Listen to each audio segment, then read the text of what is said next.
Hello everyone, welcome back to Let's Play Pathfinder, where we are on the, presumably, final floor of the Great Garrison.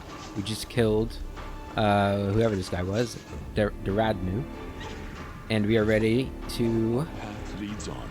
see where this leads us. What's at the end of the hall here? Alright, 14 mobility. Ooh. Oh, religion check. The unholy symbol of the Skari, the demon lord who attacked Canabris, drawn in human blood. I wonder if that was here the first time we came here. Probably. I just missed it. Alright, let's make a hard save here. And go ahead and use mobility. Okay. Actually, nobody here. Guide us. That's one big stone, no doubt about it. The city's greatest sight. Before it was tossed here, upside down, that is. Says Lan. Alright, so I'm guessing we'll be going through the door there. But or maybe we touch it? Should I have gone through the door first? I don't know.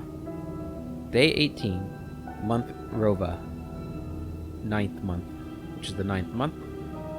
Year 4715. Upon entering the chamber where the vanquished wardstone resides, the Crusaders could have expected many things: an ambush, deadly spells, or a horde of enemies. But not empty hall, still and silent, with no Minagho or her henchmen, only the obelisk and glimmers of light dancing on the dirty floor. But then again, all is not as placid as it seems. Baird once again hears the seething choir. This time, the voices sound louder, more insistent. One step, another, and suddenly Baird sees the wardstones. Not as it was a moment ago, but somehow completely different. It is no monolith emanating light. It is a cage made of pure energy. The place where Daskari struck looks like a festering wound, from which tendrils of dirty red and purple darkness creep throughout the entire artifact. And there, inside, two hosts of flaming warriors are locked in battle. One is light, the other blood red. But they are all waiting. For what?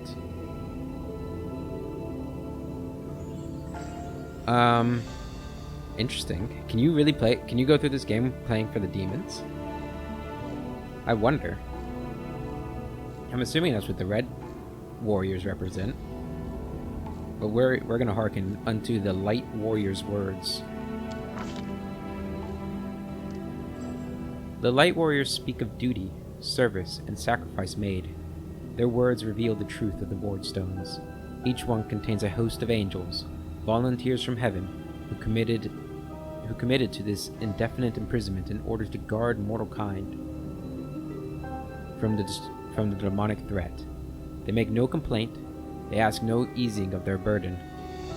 If the goddess and her herald offered them the same choice again, they would consider it the ultimate honor to sacrifice their freedom for the cause. The angels know Daskari's evil plan.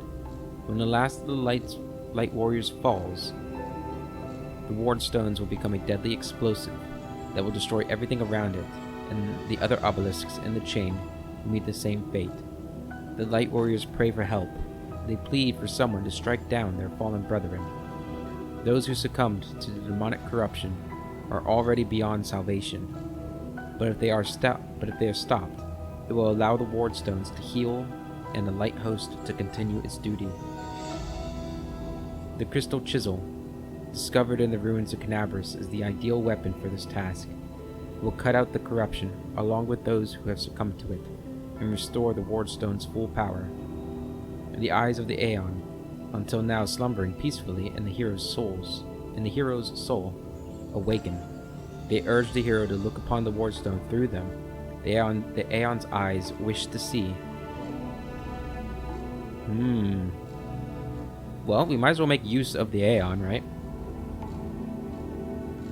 Or we can listen to the red warrior's words. Maybe we'll come back to that. Requires the aeon mythic path. Look on the angels with the aeon's eyes. The eyes of the aeon pierce through the essence, matter, and time. and reveal the truth of the wardstones. The stones are just as much a perversion of the world as the world wound itself. The demons are not of this plane, but did this not give Iomade and her herald license to disrupt the balance still further? By imprisoning untold numbers of angels in stone, a crime committed in the name of good does not offset those committed in the name of evil. It only multiplies the harm done to the cosmic order. Ooh. That's interesting. We could go down neither the path of the light or the path of evil, right? Be lawful neutral, bring order to both sides. That could be kind of cool. Hearken unto the Red Warrior's words. The Red Warriors speak of pain and lies and disillusionment. Their words reveal the truth of the wardstones. The barrier surrounding the world wound is built on the bondage and suffering of countless angels. Every injury dealt to the wardstone, these angels experience as physical agony. The pain is driving them insane. Deceived by the hollow platitudes about duty and service, they suffer torment day after day for the sake of ungrateful mortals who do not even know their names. Enough. The Red Warriors know that their blades now turned against their former brethren hasten the triumph of Discari and his servants. Once the wardstone has been wholly conquered by corruption, it will become a deadly weapon under the demon's control. Some of the obelisk's prisoners beg for freedom, while others pray only for death, but they all agree that this existence is unendurable. The crystal chisel, discovered in the ruins of Canabras, is the perfect weapon for a massacre. It cannot force open the door for those who wish to escape, but it can destroy the wardstone, along with all its prisoners, willing and unwilling. None will be able to claim victory, but all will be gifted a merciful death that will end their suffering once and for all. Make a decision. Okay. There it is. The fate of two angelic hosts, faithful and fallen. The fate of Canabras, perhaps even all Mendev, now rests in the hero's hands. How will he proceed? Whatever this crystal chisel may be, its power is great indeed.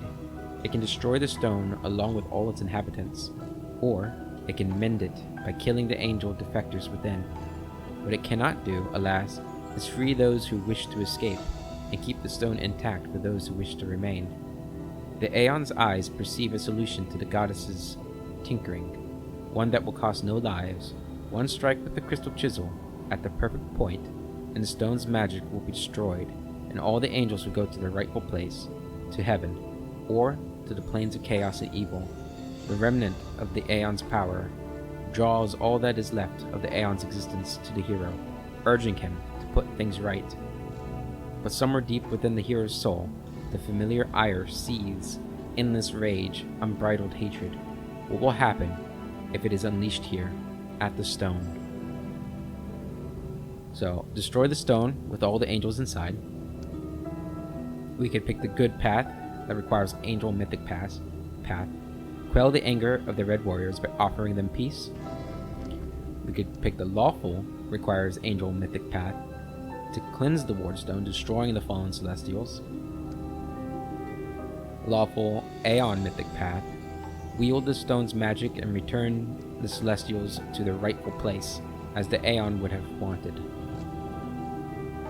Or evil, the demon mythic path, unleash the demonic fury. So you really can play pretty evil, it looks like.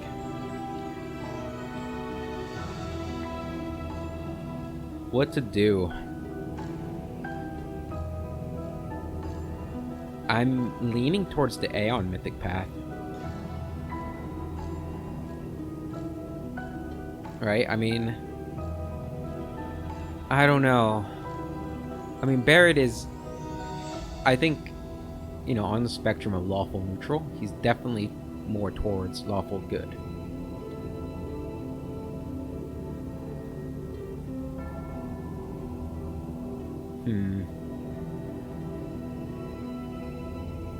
It's difficult because we don't really know much about the Aeon except for what it has revealed to us itself, right?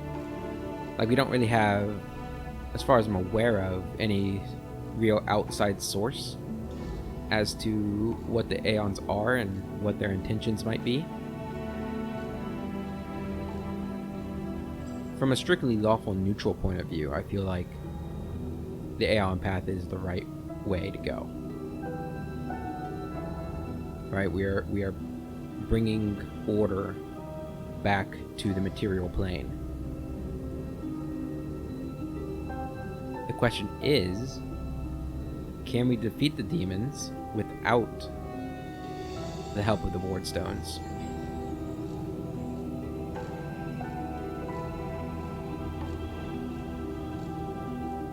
Let me read the aeon description here. Beyond passion, beyond mercy, beyond reason, the faceless caretakers of reality toil without end, silently struggling to preserve the tenuous balance upon which all existence depends.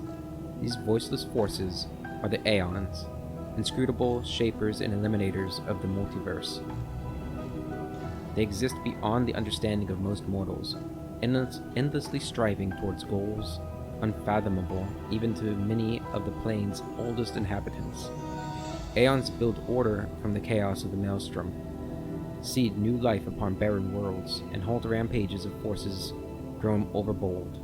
They rend nations to vapor, dismantle planets into cosmic dust, and pave the way for calamities. Aeons embody the plane's spanning hand of a metaphorical omnipotent clockmaker, endlessly tuning and adjusting the myriad gears of reality in pursuit of ultimate perfection.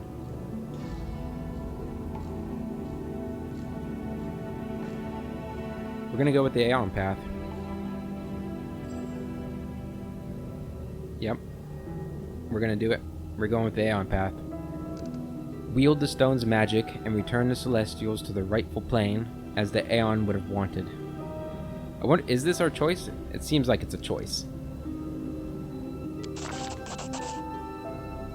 The wardstone, the goddess's weapon, used in her Oh, I just remembered, we're pretty religious, aren't we? Maybe we should have gone with... Well, it's too late now, huh? The wardstone, the goddess's weapon, used in her violation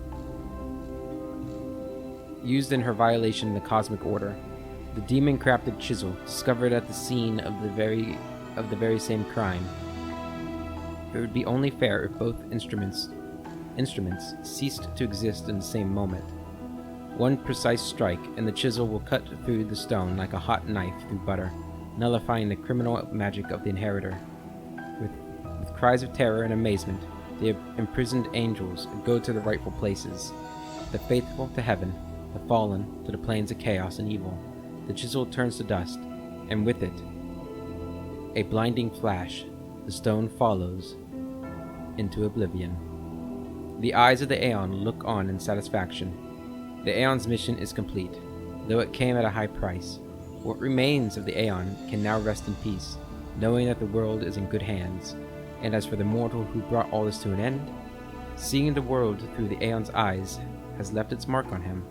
The Aeon's orderly worldview, not unlike a shifting grid of coordinates, has been imprinted on his eyes, which will henceforth be able to see truths that often evade ordinary mortals. The Crusaders succeeded. The angels' battle within the wardstone has ended, and the threat to the entire chain of stones has been eliminated. Of course, this has won no guarantee of safety for the future. What happens here can happen again. What happened here can happen again. Mendevians can no longer rely on Iomede's gift as once they did. But the danger has passed for now. Items lost. Purple stone knife. Close. I think we made the right decision for Baron. I know he is religious, but he's not beholden to just one god. Hey, they cleaned everything up.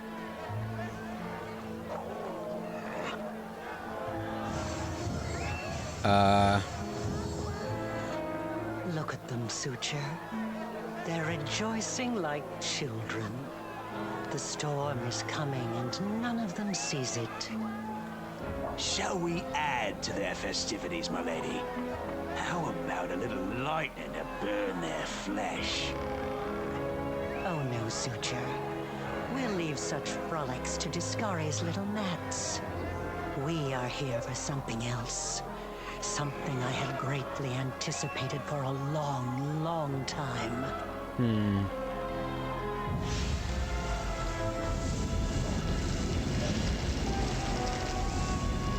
Uh-oh. Wait. Oh, shit. I just realized where we're at. That was me lying. This is at the beginning of the game.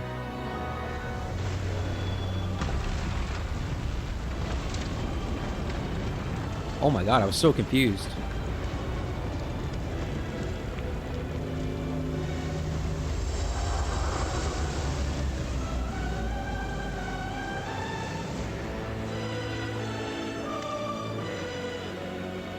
Wow. I wasn't expecting that sort of reveal. So we were saved by whatever her name is, Vilu? Something like that. And the guard, the little gnome guard that helped us out was a demon. Holy shit. The blisteringly vivid memory releases you, and you return from the depths of the past to the present. You feel a fresh breeze on your face. The energy expelled from the wardstone has blown the roof off the Grey Garrison. The wardstone's energies suffuses you, and through you flows into your allies. All my aches and pains, for the first time ever, they're gone. What are you doing here? How? I see. Tricks from your pathetic goddess. So even Iomade will resort to dirty tricks when you have her cornered. Don't celebrate yet, mortal. There's no one to hide you from me now. How did Minagho get here? She doesn't rush into the chamber. She has been here the whole time. But some unknown spell has stopped you and your enemies from seeing each other. Weird. Huh. This is crazy. Look, you're already wounded. Pathetic mortal. I'll have no trouble finishing you off now. You'll die anyway. Looking down, you notice that the wound on your chest has opened up again and is bleeding as if you were hit by a sword. But there is no pain. All you feel is power filling you. Right before your eyes, the edge of the wound starts to join and heal until it closes fully. Minagho's face twists in frustration. Oh my god, I'm powering up! Wow. The demoness looks formidable, with her entourage around her, but her threats ring hollow to you now. You look at her, and feel like a titan looking upon an ant. Overwhelming, all-conquering power fills you. What, that little demoness? Those irritating hordes of the abyss? The gods themselves are your only equal now. Oh shit, this is awesome. Attack without speaking. That would be a cool move. Or lawful. Now you will answer for your crimes. Oh, this is interesting. Do we even give them...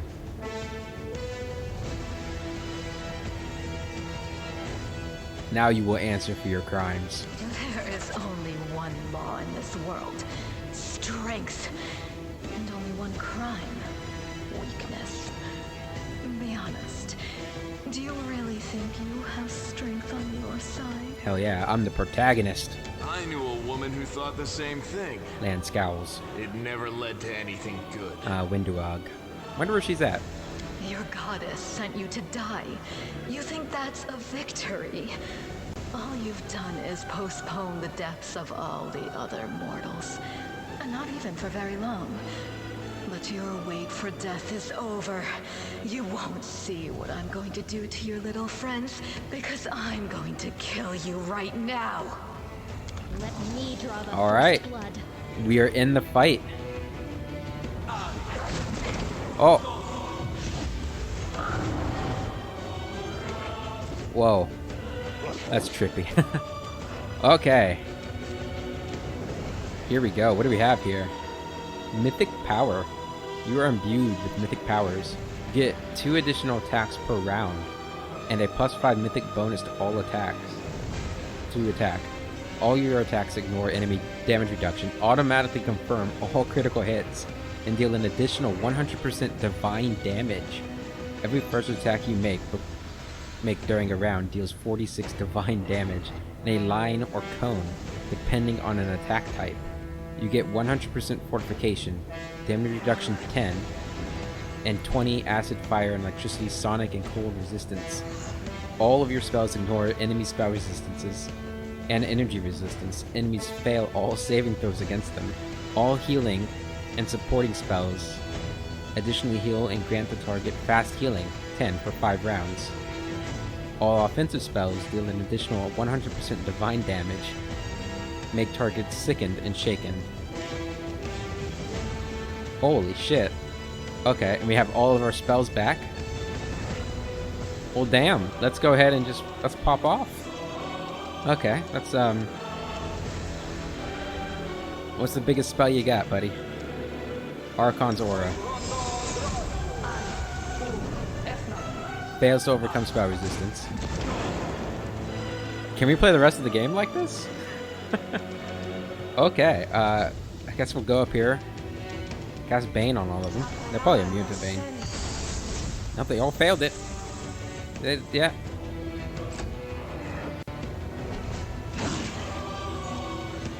Oh, this is so cool.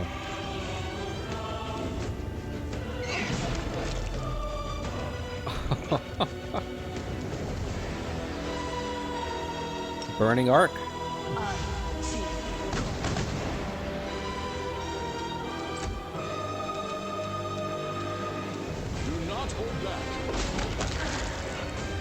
Dude, this is so cool. Alright, land. You've crossed the wrong mongrel. Jesus, land. Oh, that's so cool.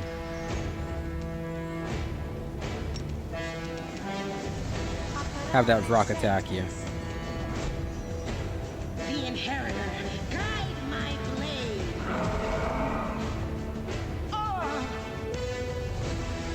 Minagho's still alive, right? Yeah, okay. Go ahead, Arrow of Law, this guy. 53 damage. Good lord. Hey, you're not supposed to succeed at things. My wisdom.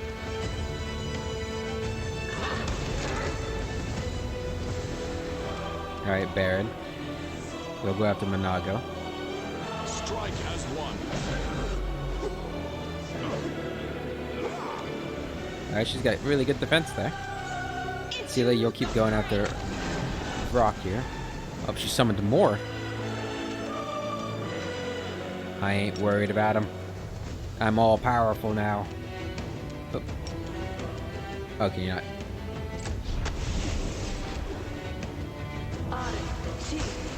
Alright, so she's still got some skills. Good to know.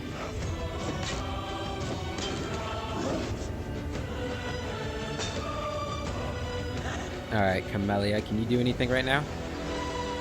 You are today's sacrifice. Ooh! Zenith? Yeah, you're doing what you do. Burning Arc. Alright, so Ember's damage on Burning Arc isn't great, but that's okay. Where's Minagho at? Where'd she go? Is she dead? Did we kill her? Attack!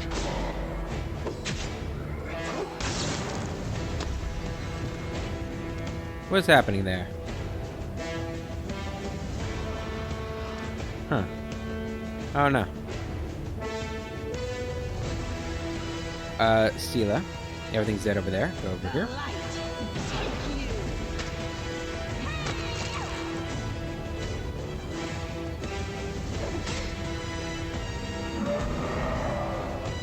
Stunning Screech.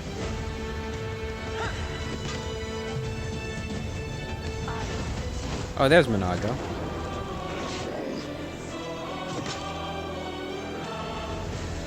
Alright, go over here. Help out Ember here.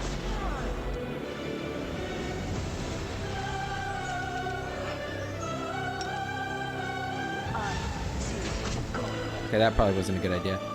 Get out of there. We're not immortal. I kind of thought we were. But no, we are in danger.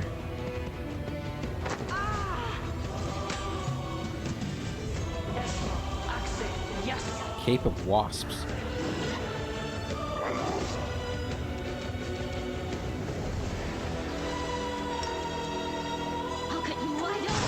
Ooh, that's what I like to see. Ember, go ahead and heal yourself.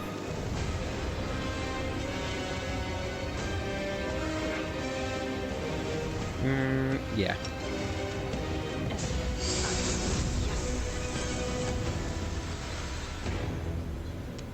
Alright, Sela, you go after the rock here. The inheritor, guide my blade. Good. Okay, got some babows going after us. You guys ever gonna wake up here?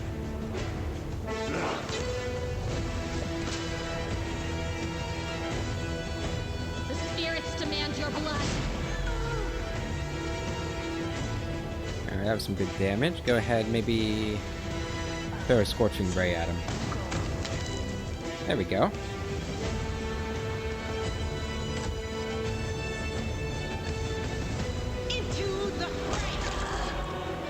Alright.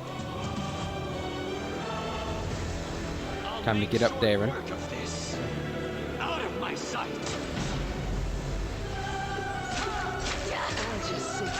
Oh, damn. Wasn't expecting that. You are today's sacrifice.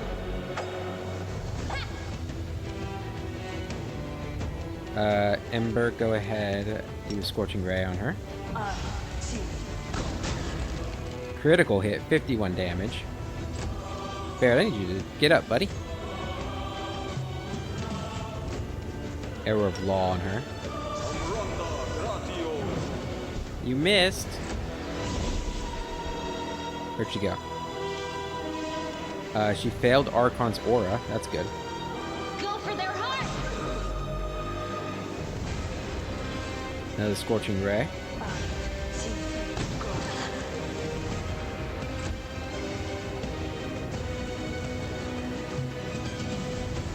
Arrow of Law. Concealment must be from the wasps. Ow. I'll cut you wide open. Thank you for coming to me, though. World in Ooh. crimson. Sela suffered. Oh, You're doing that. Where is your power coming from? all traces of Minagho's bravado have disappeared, and now her voice trembles with panic. Minagho, to me! Staunton? Staunton, my darling. I knew you'd come back for me. Shut it! Get over here now. Get behind me. The dwarf. If you want to finish her off, you'll have to step over my dead body first. Killing me won't be a challenge, I know. But I can last long enough to give her time to escape. Staunton? Staunton, don't do this. Don't do it? And why not? If you betray us, I will get you, and I will make sure that your death is far from quick. She doesn't love you. Demons don't know how to love. What did she promise? What did she promise you for your betrayal? Dresden? You must know it's a lie. She doesn't love you. Demons don't know how to love. What did she promise you? She's already given me a lot more than all you crusaders ever did. Compassion, understanding, kind words. So what if it's a lie? I want to believe her lies. I've had it up to here with yours. Your lies about forgiveness and redemption. You're hurting yourself, just so she can hurt you even worse later. And all that so you can feel hurt until the day you die. You're awfully silly. I agree, Ember. I know, girl. But it's too late for me to learn any different. When I die, pour one out for the old fool. You still have a chance to redeem yourself, Staunton. Staunton, it's the truth. The Crusaders of Canabras have treated you like dirt. But we would never do that to you. We are your friends. Shut up! I've been listening to fairy tales about redemption for 70 years! Enough! Not another word! Enough talking. Minagho, cast your spells and get out of here! I'll hold him off! Quickly! Before I change my mind! No, my sweet, I won't abandon you. We'll leave this place together, and we'll go where we can be happy. Go! Let me finally... God damn it all! Let's go! Staunton clenches his teeth, swallowing the rest of his words. Panting, he looks between Minagho and you, and back again. At last, the dwarf nods. The demon and the traitor vanish in a magical haze. You feel the energy thrumming through your body, and soul start to fade. It doesn't leave you. It hides somewhere deep down, leaving behind a small amount of incredible energy, as well as the understanding that you will one day master that unconceivably huge power. Fuck yeah, I can't wait for that. What are all the M's? Shit, that was awesome. That was so cool. I'm assuming we're just about done. I don't imagine there's anything left to do, but let everybody know that I am their new god, and they should worship me. And if they do so properly, I will be kind and generous. I think that's that's where we were headed, right? Like, that's why we got this power. Mythic hero. Okay, what is this? Mythic heroes are set apart from their contemporaries, capable of amazing feats of courage in the face of overwhelming odds. In spite of this, they're still similar in many ways to other adventurers. They have hit points and armor class, and saving throws. In fact, most of their statistics are comparable to non-mythic characters of an equal level. Where mythic characters differ is in the special mythic abilities. These abilities enhance mythic characters both in and out of battle, allowing them to take part in extraordinary, larger-than-life adventures. I do like that. Choose a mythic path. Am I actually choosing? I guess I am just a mythic hero right now? And I'll get to pick more later?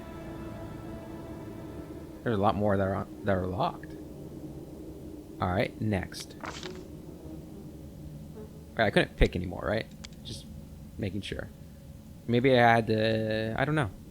Why are these locked still? Maybe I just haven't... Okay. First Ascension. Okay. At first rank of the character's mythic progression, they need to select their first Ascension ability. This ability is usually closely tied to the source of their character's mythic power. It does not determine the character's choice of an actual mythic path later. Ah, but the source of the power and the mythic path are closely linked. The character must be aware of their connection to the source to select the ability linked to it. Okay. So we can get a bit of fun. Mythic characters that draw their power from chaos, this isn't me, gain an ability to create 3 illusionary copies of themselves. Those copies last for 1 minute per mythic rank, and act like mirror image spell, like the mirror image spell, protecting the caster from attacks. Those characters can use the ability 3 times per day. On the second mythic rank, those characters become more creative, gaining a +3 circumstance bonus to all skill checks. Interesting. Close to the Abyss, mythic characters that draw their power from the Abyss grow a pair of horns, getting a gore attack. This ability is made with a -5 penalty and deals 1d8 plus 1 to 1.5 times their strength. Or is that supposed to be 1.5? I don't know. Probably one. I don't know. Times their strength modifier points of piercing damage. It counts as cold iron and magic for the purpose of overcoming damage reduction. On 2nd mythic rank, those characters become closer to demons, gaining resist electricity 20 and an immunity to poison. This is so cool. This is making me want to play a different character for like all of these things. Close to heaven. Close to the heavens. Mythic characters that draw their power from good gain an ability to unleash a ray of heavenly light, targeting an ally or foe within 50 feet, as a ranged touch attack. This ray heals allies for 46 plus 2d6 per mythic rank points of damage, or deals the same amount of damage to enemies.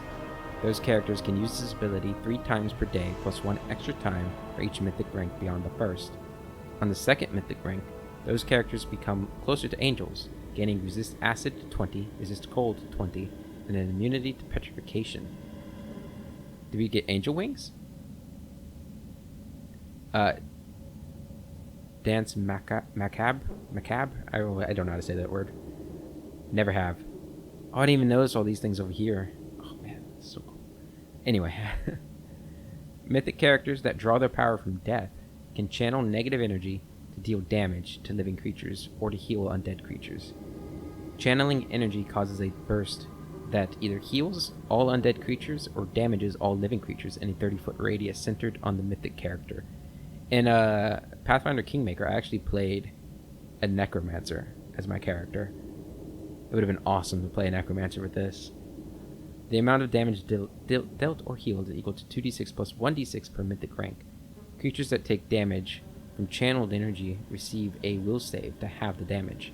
The DC of the save is equal to 10 plus mythic rank, plus the character's charisma, wisdom, or intelligence modifier, whichever is higher. Creatures healed by channel energy cannot exceed their maximum hit point total. All excess healing is lost. A character may channel energy a number of times per day equal to 3 plus mythic rank. This is a standard action that does not provoke an attack of opportunity. On 2nd level, those characters gain an even greater mastery of negative energy. Their insight into the flows of negative energy also give them an advantage in combat against enemies that have an affinity to negative energy, such as the undead or the Nabasu demons. Fuck the Nabasu. These creatures, or characters, become immune to negative levels and gain a... That'd be amazing. I might get that just for that. And gain a +4 bonus on saving throws against death effects. They gain a +2 bonus on AC, saving throws, weapon attacks, and damage rolls against creatures with negative energy affinity. The DC of their class abilities... the DCs of their class abilities against these opponents increases by 2. Wow, that one gives a lot. I feel like that one gives a lot more than the rest. Force reality. Mythic characters that draw their power from law gain an ability to force reality upon the enemies around. Every enemy in a 30-foot radius around the mythic character is a target of greater dispel effect, affecting only abilities of illusion school. On the 2nd mythic rank, the mythic character gains the ability to fix hindering abnormalities in his allies. One ally in close range is target to greater dispel, affecting all negative effects. The caster level of these abilities is equal to your character level plus mythic rank. You can use this 3 times per day. Use them 3 plus mythic rank times per day. An instrument of freedom. Mythic characters that draw their power from freedom gain an ability to unleash a bolt of energy from Elysium itself, targeting an ally or foe within 50 feet as a ranged touch attack. That's really cool. This bolt deals 46 plus 2d6 per mythic rank points of damage to enemies. If used on an ally, the bolt instead charges their attacks with weapons for 2 plus mythic rounds. Companions' attacks with weapons deal an additional 2d6 points of holy damage on hit and count as good for the purpose of bypassing damage reduction. Those characters can use the ability 3 times per day, plus 1 extra time per mythic rank beyond the first. On the 2nd mythic rank, those characters become closer to the Azatas that live in Elysium, gaining resist electricity 20 and plus 4 bonus +4 bonus to their saving throws against mind-affecting effects. Alright, let's look at the class progression here. So this is Mythic Hero. So we got first Ascension, Mythic Ability. At first tier and every odd Mythic rank thereafter, select one new Mythic Ability. Neat. Hard to kill. First Ascension. Ah, so much. Wonder how long it takes to level these up. Will we be able to level up multiple paths? I'm assuming they're going to give us at least enough to be able to fill out one of these, right? I wonder, was there a way to unlock one of these already? I don't know. Anyway, I think we're going to go with Force Reality. That's the lawful one. Oh, what's this? And it doesn't actually say what we get at level 2, though. Which everything else has something at level 2, which is kind of worrying. The other one I'd think about doing is maybe this one? Maybe Instrument of Freedom? Close to Heaven. I feel like our decision with the wardstone means we shouldn't do this one, like, thematically. I think we're gonna go with this, though. We're gonna take Force Reality. Summon Wood Golem.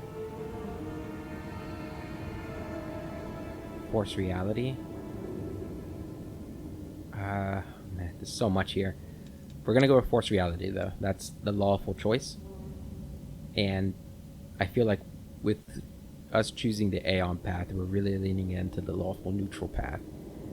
Obviously, you know, depending on the situation, we might pick something different, but when it's between choices and they all look cool, we'll go with the lawful one. So next. Alright, our Mythic Ability. How many are there here? Oh my god, there's so many. Okay, Abundant Smite Chaos. We already have Smite Chaos because we're a Hell Knight, right? You've learned a way to increase the number of uses of your Smite Chaos ability. You can use Smite Chaos a number of additional times per day equal to half your Mythic rank. That could be nice. Always a chance. Your attacks are now less affected by luck. You don't automatically miss when you roll a 1 on an attack roll. Ah, that's nice. Abundant Casting. You can cast 4 more spells. I don't cast spells. Archmage Armor.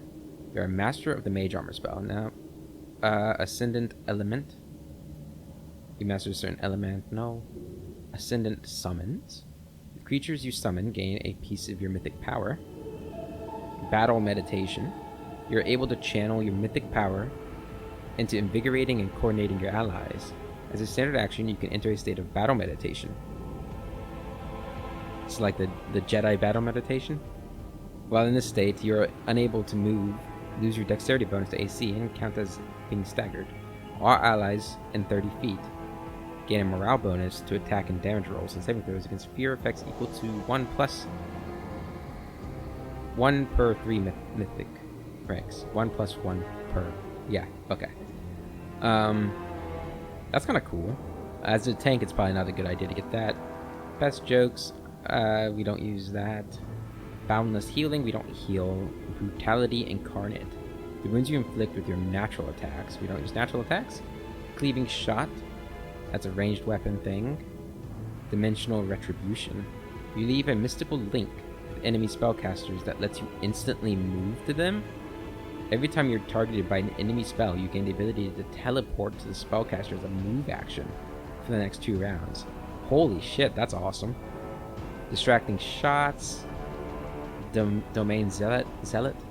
You moved... What was this one? That's for ranged weapons, right? Yeah. You moved closer to your deity and to the power it has over its divine domains. Benefit. You can use the ability of your domain as a swift action. Alright. Elemental Barrage. Raining elemental spells. Emergency help. In a dire situation, you can instantly make your way to a companion in danger and get them back into combat. Benefit. 3 times per day, as a move action, can teleport to an ally who has less than 30 hit points. Until the end of the next round, your first healing spell or ability is empowered and maximized, as though using the empowered spell and maximized spell feats. Wow. These are all really good.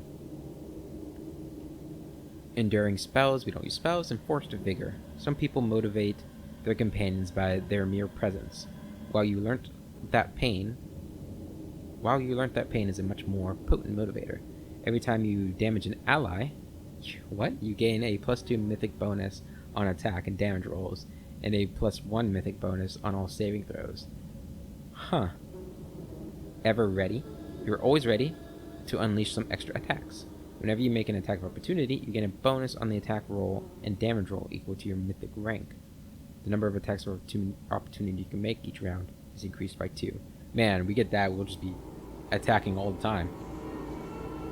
Oh, I thought we were almost done. There's so many of these. Exposed vulnerability. Your ranged weapon. Okay. Inspirational leader. You're a beacon of hope for your comrades, and they perform better near you. Your allies within 50 feet of you gain a bonus equal to half your mythic rank +1 to their initiative, their saving throws against mind-affecting effects, and their concentration checks. That could be good. Last stand. Once per day, when your HP drops low, you become unkillable. For 2 rounds, you become immune to damage that would make you unconscious. Leading strike. Every time you hit a target in melee combat, you leave a mark on it. Any ally attacking the marked target deals additional divine damage equal to 1d6 per mythic rank to the target consuming the mark. That's cool. Limitless rage. You no longer have a limited amount of rage per round per day. Wow, that's really big for a barbarian. Magic nullification. Activating this ability grants you magic immunity and dispels any spell effects on you. Wow. Master Shapeshifter. Mythic charge. Your charge attacks deal additional divine damage. Ooh, that might be what we take. We charge a lot, so. Powerful shadows. Your shadow spell. Okay. Ranging shots. I'm assuming that's ranged. Every time you miss an enemy with a ranged weapon, yeah. Rupture restraints. 3 times per day, you automatically dispel any effects that make you frightened, dazed, sickened, shaken, staggered, nauseated, stunned, paralyzed, or confused when you are affected by those effects. The bigger they are, you gain a bonus on your attack rolls with ranged weapons. Thundering blows. The sound of your blows is powerful enough to damage even without piercing through the enemy's defense. Once per round, when your melee attack misses the target, you deal 2d6 plus 1d6 per mythic rank sonic damage to all enemies, and holy shit, that's good. It's once per round. I just have to miss. Unrelenting assault. Every turn, as long as you make at least 1 melee attack, you gain a stacking +2 bonus to damage rolls with melee weapons, up to a maximum of +10 that lasts until the end of combat. Wow. Unstoppable. Your inner fortitude is so strong that it lets you overcome most debilitating conditions. At any time you would become paralyzed, you become staggered instead. If you become nauseated, you become sickened, and you become shaken instead of frightened. I think it's Mythic Charge. It's between Mythic Charge and Leading Strike is also really good. I think we're going to go with Mythic Charge, though. We charge all the time, so we're going to take that. Your charge carries the weight of your mythic powers. Hell yeah. Okay, let's complete that. Mythic Hero. We are a Mythic Hero Hell Knight Armiger. Oh, that's so cool. And they all have mythic paths too to choose from? Are they different? No. Okay. I'm gonna go through that, but not right now. We'll do that in the next episode. I want to see if there's any dialogue before we end this episode, because if I did all of them, it would probably end the episode there. And I feel like I want to see what happens. Let's go ahead and make a hard save here. Okay. Area exit. I think we got everything. Actually, yeah, those are all masterwork. I just want to see what has become of the city and any dialogue. So let's go ahead and do this. Looks like we're returning to the Defender's Heart. I have to admit, that was really, really, really cool. That whole fight and sequence and everything that happened, that was badass. I'm really happy with that. Party! Make way. Warrior Queen coming through with a round for the heroes. Whoa, the heart is packed. And you considered nixing this little shindig, Beth? When Anevia reaches the long table your party is gathered around, she heavily flops onto the bench and hands out the tankards of beer. Hell yeah. I did consider it, and I am still considering it. It hasn't even been a week since the last demon was booted out of Canabras, and we really should be in a period of mourning for all the city's fallen. But the people deserve to celebrate, and he deserves to be honored for saving the city and possibly all of Mendev. Yes, worship me. I am your new god. If you want to heap more praise on me, don't hold back. Do we want to go that route? I don't think so. I mean, Barrett's a pretty jolly guy, but I think he's humble enough not to do that. That was one hell of a fight. One hell of a fight calls for one hell of a party. According to the Watch reports, there has been no demon activity whatsoever outside Canabras. I get the feeling the fiends are as shocked by what happened as we are. Erebeth rubs her forehead pensively.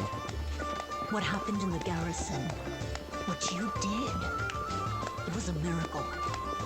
I truly believe that the gods remembered us and decided to intervene. Actually, I think I might have went against the gods' wishes, but, you know. I don't know what to say about that. Beth, come on, you agreed. No serious business today. All right, I'm done. No more. Who would have thought we'd be celebrating a successful attack on the Grey Garrison, our own fortress, and that we'd blow the roof off the place? Yeah, sorry about that. It's simply unforgivable. Comes the cheerful voice of someone sitting at the far corner of the table. While we're on the topic of the Who's roof, there's already a rumor going around that you have been blessed by Iomade herself. And it was her power granted to you that destroyed the garrison's walls and roof. And it turns out the people want a little piece of that blessing for themselves. The townsfolk are gathering chunks of the garrison's rubble as souvenirs and talismans. And I'm sure they'll hit the black market soon enough. Oh, yeah. Here, breathe on this for me. For good luck. Anevia pulls a piece of gray stone from her pocket.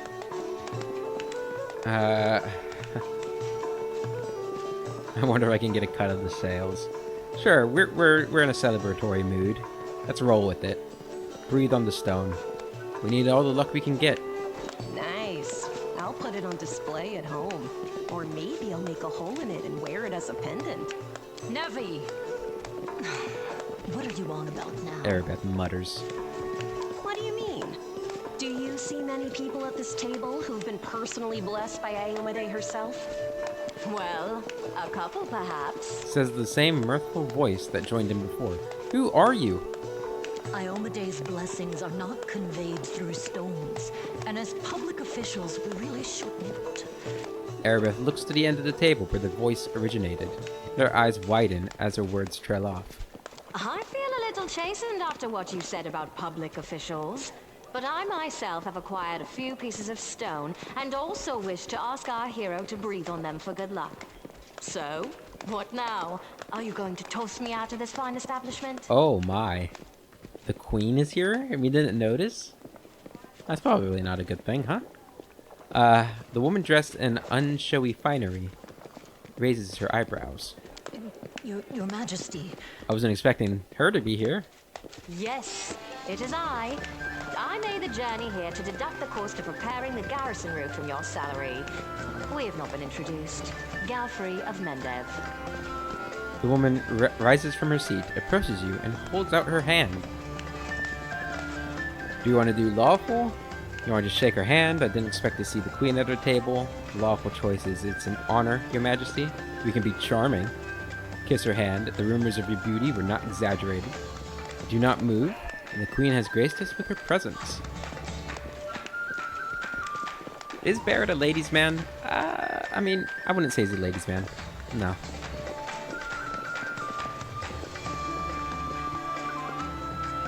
It's an honor, Your Majesty. And for me also. So, this is what he looks like. The one all Mendev is talking about. News of your deeds reached me even before my messengers could. Curiosity sparkles in the Queen's eyes. She openly appraises you.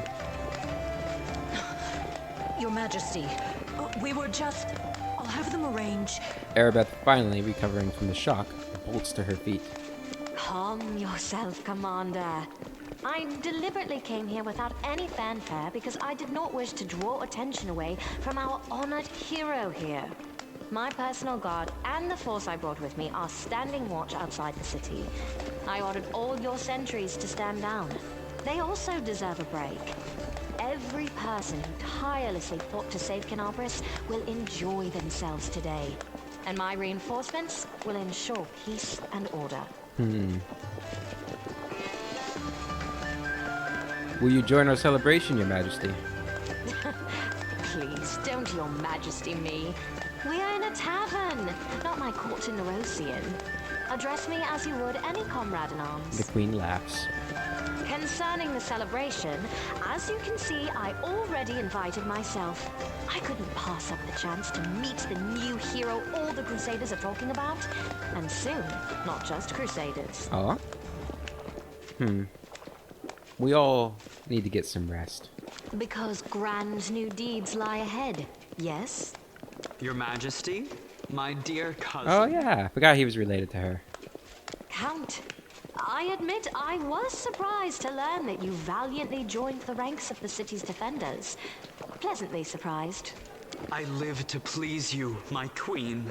My first thought when Daskari cruelly robbed us of noble Terendelev and half of Canabris' crusaders in one fell swoop was of you, my queen, and of how these events would weigh heavily on you. No one could have foreseen the demon attack, and we have so successfully held the defense here for 4 heroic crusades. I'm going to drown him in the nearest well this very night. Arabeth mutters. I value your dedication and your eloquence. I hope you will continue to aid our soldiers. The Queen gives him a genuine smile. Not a chance. You know that I am not made for the front lines. Excellent bash, but alas, I really must go. Important matters to be getting on with. A new shipment of wine from Keonan and 3 beautiful creatures of the same provenance. But I will most assuredly come to say my farewells before your army departs on its campaign, which, wherever it may lead you, will undoubtedly be crowned with victory. Undoubtedly. I shall hold you to that, Count. And now allow me to devote some time to the hero of the evening. Devote all the time you need. I am your hero. I did not come here solely to give you this chance to celebrate, but all serious discussions and official announcements can wait until tomorrow. I have big plans for all of you, especially for you. But I want to keep you in suspense for a little while longer, so I shan't say another word. Let us mark this victory. My first toast is to you, the hero of Canabris. Now, what are we drinking? Beer. To me, the hero of Canabris. The fires of Canabris have died down. Now the army's path leads to the walls of Dresden, a fallen citadel that the Crusaders have been trying in vain to reclaim for 70 years. The new piece on the board might give their efforts some added momentum. All right. So that's where we're going to be assaulting Dresden next. That'll be interesting.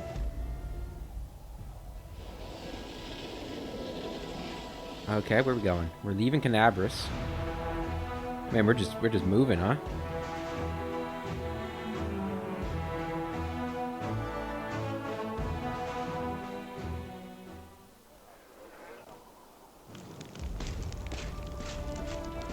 Oh. Is that him next to Arabeth? The hero who saved Canabris? The Queen is coming! The Queen! Rise, warriors. Today is a day of sorrow and pride. Sorrow because we weep for our brothers and sisters who perished in Canobris. Pride because despite demonic treachery, our heroes repelled the attack and saved the city.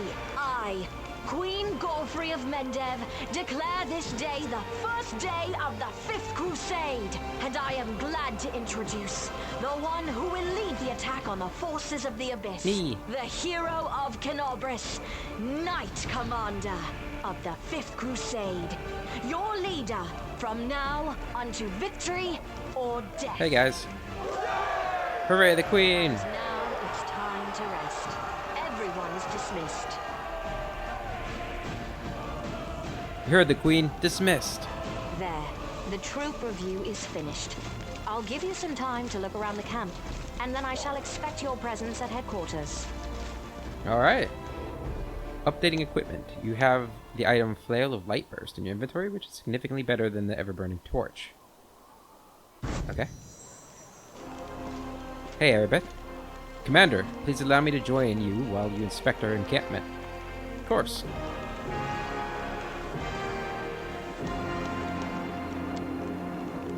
Okay. We have leveled. We have defeated Canabris. Yeah, we've done it. That was really, really awesome. I'm really excited for what's coming next and looking into more of the mythic path abilities for my companions, and it's gonna be really good. Anyway, I hope you guys enjoyed this episode as much as I did. I had a blast.